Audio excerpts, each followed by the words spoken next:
Hi, it's Lou Theodore and this is day 54 of 100 videos in 100 days. And back in Brighton, I've caught up on all the chores that needed to be done.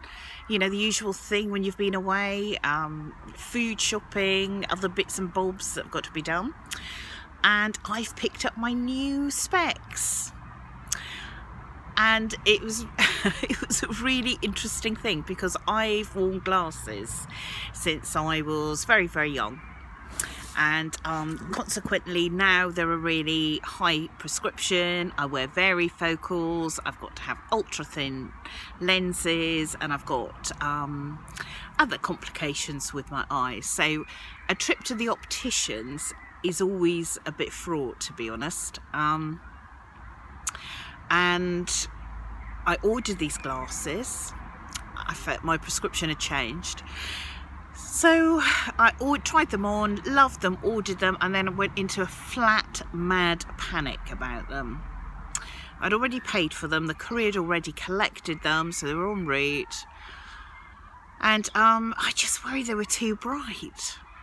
So I was in sort of two minds about going to collect them this morning, actually, just sort of worried that I'd put them on and it would seem like one almighty, hugely expensive mistake.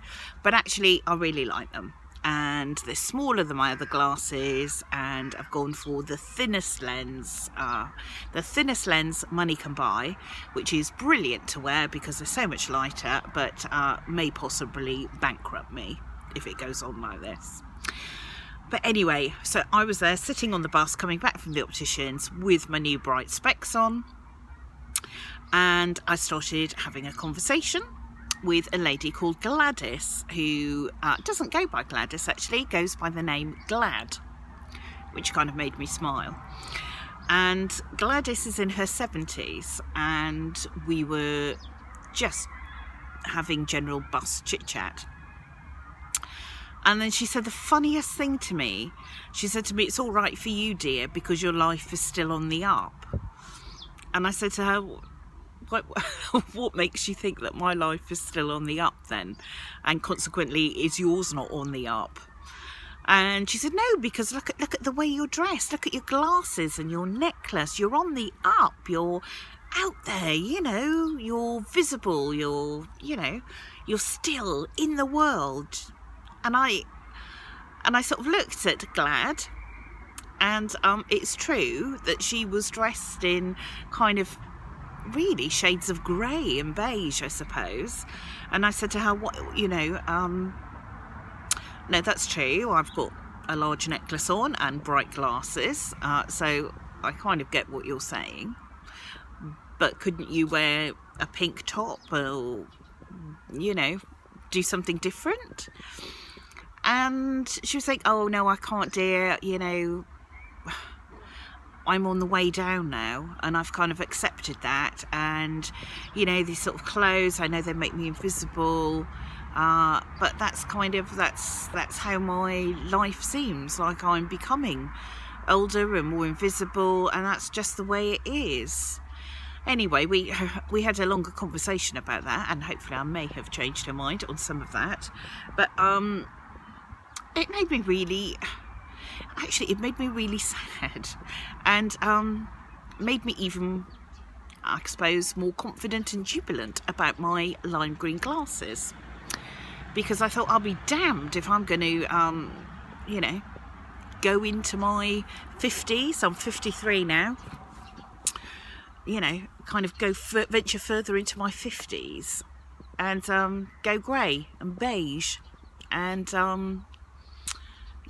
be invisible. In fact, I think there's something really amazing about being in your 50s, because it feels sort of liberating that I don't care. I simply don't care about the things that I cared about in my 30s and 40s.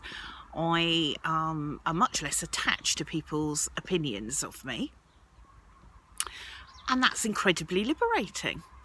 I'm just going to go out into the world and do my thing and be who I am, and that includes being visible, and make what you will of that. But I'm not going to do Gladys, I'm not disappearing.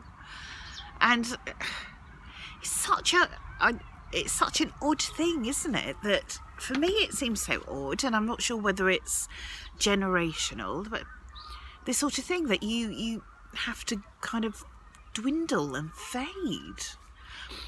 And I think if the kind of recent bereavement and, seeing a lot of people in Italy who are getting much older and much less able, I think that's, if anything, that's sort of bolstered this sort of, no, to hell with that, because you don't know, gosh, without sounding really morbid, you don't know how long you've got left.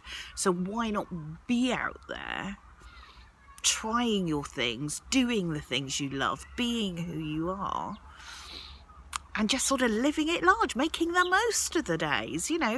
Don't be invisible. Be you. Give yourself permission to be you. This is what I was saying to Gladys. She was a real little chatterbox. So she's clearly not a little wallflower that just wants to fade into the background. She wanted to talk. She wanted to connect, So anyway, I have made an arrangement with Gladys to meet her for coffee next week. So we'll see whether she turns up in beige, and we'll see where the next conversation goes.